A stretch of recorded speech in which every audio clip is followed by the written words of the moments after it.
जी welcome back. हम बात कर रहे हैं अब आईजी सिंध के हवाले से। आईजी सिंध साहब ने जो करप्ट थानेदार है उनके खिलाफ डंडा जो है वो उठा लिया है, उनके खिलाफ सख्त एक्शन जो है वो सामने आया है। काफ़ी अरसे दराज ये थानेदार जो उसी थाने जो है वो मौजूद थे और काफ़ी अरसे से वहाँ पे उनकी पोस्टिंग थी। कोई उनका जो है वो तबादला नहीं कर सकता था। इतने बासूक और बासर जो है वो ये थानेदार उस थाने में जो है वो मौजूद थे, जिसमें जिन 6 के नाम जो है वो सामने आए हैं, जिसमें गुलाम हुसैन कुराई, बशीर वड्डो, नसीर तनोली, आजम राजपर और एएसआई हादी बख्श बलोच, उन सबको आईजी सिंध ने जो है वो नोटिफिकेशन जारी करके बी कंपनी जो है वो भेज दिया है। उसी के साथ साथ जो करप्ट अफसरान हैं उनके खिलाफ जो है वो घेरा तंग होना शुरू हो चुका है।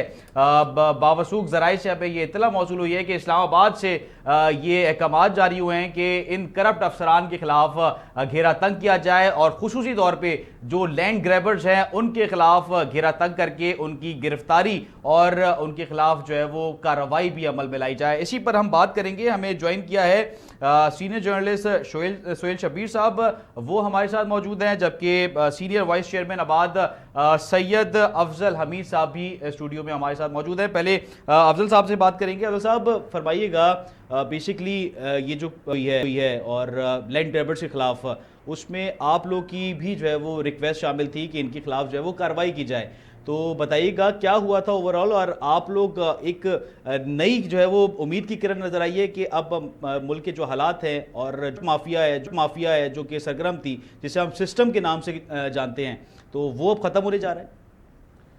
बिस्मिल्लाहिर्रहमानिर्रहीम। बहुत शुक्रिया आपने मुझे अपने चैनल पे दावत दी गुफ्तगू करने की। ज़ाहिर है ये एक हसास मौजू है और हसास मामला है जिस पे आप बात कर रहे हैं। बात यह है कि ये जिस सिस्टम की आप बात कर रहे हैं, ये सिस्टम लैंड ग्रैबिंग के हवाले से हो, इससे भी ज़्यादा जो मेरे नज़दीक मामला है, लैंड ग्रैबिंग तो हमें नज़र आ जाती है जो मुख्तलिफ़ ज़मीनों पे हो रही होती है। उसके बाद लैंड ग्रैबिंग के साथ साथ जो ज़मीनों के जो डॉक्यूमेंट में कागजात में जो रद्दबदल किया जाता है और असल मालिक को, ओनर को हटा के उसकी जगह एक दूसरा मालिक जो है वो बना दिया जाता है। और इस काम में लैंड ग्रैबर्स के साथ साथ वो तमाम दफातर, वो तमाम ऑफिसर, उनका स्टाफ, वो तमाम लोग उसमें मुलव्वस होते हैं। मेरे नज़दीक लैंड ग्रैबिंग के साथ साथ इस इशू को भी ज़्यादा नुमाया करना चाहिए और बताना चाहिए कि ये सिस्टम किस तरीके से चलाया जाता है। फिर एक और बात यह है कि सिस्टम के अंदर मैं तो बहुत सारे सिस्टम देख रहा हूँ, यानी कि जब आप बड़े सिस्टम में बड़े लोगों के नाम लेते हैं और बड़े लोगों तक वो नाम जब चले जाते हैं तो वो लोग पीछे चले जाते हैं और उनकी जगह उन्हीं के, आप कारिंदे कह लें, उन्हीं के साथ काम करने वाले लोग कह लें, वो उसी काम को अपने तरीके से कर रहे होते हैं। तो बज़ाहिर हमारे सामने वो सिस्टम नज़र नहीं आ रहा होता, लेकिन अमलन वो अंदर से काम कर रहा होता है। प्रॉब्लम मसला ये नहीं है कि जो है ना ये सिस्टम मौजूद है, कब से है, कब तक रहेगा। मसला ये है कि अगर हम गुड गवर्नेंस चाहते हैं, हम चाहते हैं कि इस शहर में, इस मुल्क में कारोबार चले, कारोबार आगे बढ़े और इकनॉमी बेहतर हो, तो हमें इन तमाम चीज़ों से बाहर निकलना होगा, इसको ख़त्म करना होगा। और हुकूमत जो है वो रियासत से बड़ी नहीं हो सकती। मुझे लगता है कभी कभी कि हुकूमत रियासत से अपने आप को बड़ा समझती है। तो जब आपको मालूम है कि गुज़िश्ता कुछ अरसे से हमारे साथ जो है बिज़नेस कम्युनिटी के साथ आर्मी चीफ साहब और उसके अलावा मुख्तलिफ जो उनके साथ इस शोबे के हैं या जो लोग इस काम में आगे आए हैं, उनका कहना यह है कि इस सारे काम को, मामलात को वो ख़त्म करना चाहते हैं और वो इसमें इंतहाई संजीदा है। और जब भी वो शायद वो कराची के दौरे पे हों या हमारे लोगों को उनके साथ बात करने का मौका मिलता है तो हम हमेशा उसकी निशानदेही करते हैं।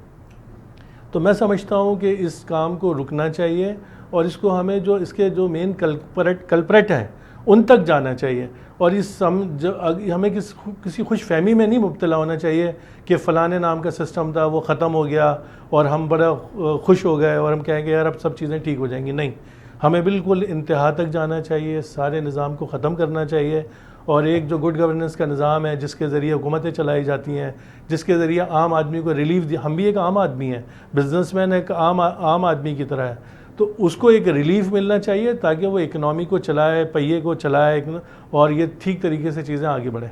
जी सुहेल शब्बीर साहब भी हमारे साथ मौजूद हैं। सुहेल भाई ये बताइएगा कि इस वक्त सिस्टम के खिलाफ जो है वो घेरा तंग करने की जो है वो तैयारी कर ली गई है और उसका असर आज एक नोटिफिकेशन के थ्रू भी जो है वो मौसूल हुआ है, जबकि साबका जो है वो डीसीज के तबादले में भी जो है वो हमें ये चीज़ें नज़र आई हैं। क्या समझते हैं किस हद तक ये एक्सट्रीम पे कार्रवाई होगी सर? देखें, मैं सबसे पहले तो अपने भाई की बात को एक आगे बढ़ाऊंगा कि सिस्टम एक हटता है, दूसरा आ जाता है, दूसरा हटता है, तीसरा आ जाता है, चेहरे बदल दिए जाते हैं, नाम बदल दिए जाते हैं, काम वही हो रहा होता है। लेकिन इस टाइम अब जो कार्रवाई होने जा रही है ना, उसमें थोड़ा सा चेंज है। आज जो हमने देखा कि एक ऑर्डर नहीं हुआ है, मुतादिद ऑर्डर्स हुए हैं। मतलब वो जो इन्होंने पार्टीशन की कि रेवेन्यू के लोग होते हैं, वो जमीनों की फाइलें आगे पीछे करते हैं, मुख्तियारकार होते हैं, डीसीज होते हैं, तो पहले स्टार्टअप वहां से लिया गया है। मतलब आज एक ऐसे डीसी को हटाया गया है कि जो सबसे ज्यादा सिस्टम का मंजूर नजर समझा जाता था, जिसको डीसी किमाड़ी जो लगे हुए थे उनको हटाया और एक ऐसे शख्स को तैनात किया गया जो सिस्टम का बिल्कुल अगेंस्ट अफसर है, तो उसको तैनात किया गया। अच्छा, ऐसा नहीं है कि अचानक अचानक सब कुछ हुआ है, ये पिछले 15-20 दिनों से सारी चीजें चल रही थी। जिस तरह मेरे भाई ने बताया, तो मेरी आज बहुत सारे बिजनेस कम्युनिटी के लोगों से बातचीत हुई है, तो उन्होंने बताया कि हमारे बाकायदा इंटरव्यूज हुए हैं, हमसे शिकायतें कलेक्ट की गई हैं, हमसे पूछा गया कि कहाँ कहाँ कौन कौन क्या क्या कर रहा है। फिर उसके बाद उन लोगों को बुलाया गया है कि जिन लोगों के ऊपर हमने एलिगेशन लगाए, मतलब उनसे भी बातचीत की गई है कि भाई आपके ऊपर ये एलिगेशन हैं। तो ऐसा नहीं है कि बिल्कुल मिडनाइट जो है वो सारी चीजें की गई है, बहुत होमवर्क के साथ चीजें हो रही हैं। और मैं भी आपको एक इसमें खबर दे देता हूँ कि अभी आपको मजीद कुछ लोगों की गिरफ्तारी होती हुई जो है वो नजर आएगी। अच्छा, उसमें गिरफ्तारी कोई छोटे लेवल की नहीं होगी, गिरफ्तारी भी इसी लेवल की होंगी कि जिसमें लोग हैरान होंगे कि यार इस पर भी हाथ डल सकता है, मतलब ये भी गिरफ्तार हो सकता है। मतलब इस तरह का काम होने जा रहा है। क्योंकि देखें, अभी सबसे जो मेन चीज है वो है कराची को जो है वो उठाना है। कराची को उठाने के लिए सबसे आसान और सबसे पहला जो स्टेप है वो ये है कि ताजिर कम्युनिटी या बिल्डर्स जितने भी हैं उनको ये एतमाद दिया जाए कि वो अपना बिजनेस अपने पैसे कराची लेकर आए, तो उनको मुकम्मल तौर पर श्योरिटी दी जा रही है। तो उसके लिए सबसे पहले जो ताजिरों ने आर्मी चीफ से मुलाकात के अंदर मुतालबात रखे थे, उसको कोर कमांडर कराची ने जिस तरह आगे लेके चले, और अब जो हसास इदारों की मदद से ये सारा काम हो रहा है, तो मैं आपको बता रहा हूँ कि आइंदा दिनों में आप देखेंगे कि मामला बहुत तेजी से जो है वो तब्दील हो रहे हैं और बहुत बड़े बड़े मगरमच्छों पर हाथ डालेगा। अच्छा, इसमें मैं आपको एक और चीज बताऊं कि आप नोट करिएगा कि जो भी लोग हटाए गए वो ऐसा नहीं है कि किसी एक सिस्टम के हटाए गए। मतलब कोई किसी सिस्टम का आदमी था, कोई किसी सिस्टम का आदमी था, कोई किसी के लिए काम करता था, तमाम लोगों को मैसेज दे दिया कि भाई खत्म, इनफ इज इनफ, अब ये सब चीजें नहीं चलेंगी। तो इस तरह की मैसेजेस अब जो है वो जरूरी हो गए थे, क्योंकि मैं आपको बताऊं कि सिर्फ यहाँ पर काम नहीं हुआ। सुरजानी का इलाका है सेक्टर 6, यहाँ पर आज सिस्टम ने जो है वो मार्किंग की थी जमीनों के ऊपर, उसको फौरी तौर पर आज जो है वो फिनिश करके खत्म कर दिया गया। तो अभी चीजें आप देखें इंशाल्लाह ताला, और मैं हमेशा होपफुल रहता हूँ और मैं सबको ये बोलता हूँ कि होपफुल रहें, बहुत अच्छा होने जा रहा है। सिस्टम बढ़ गया है सिस्टम, क्लियर बात ये है जी।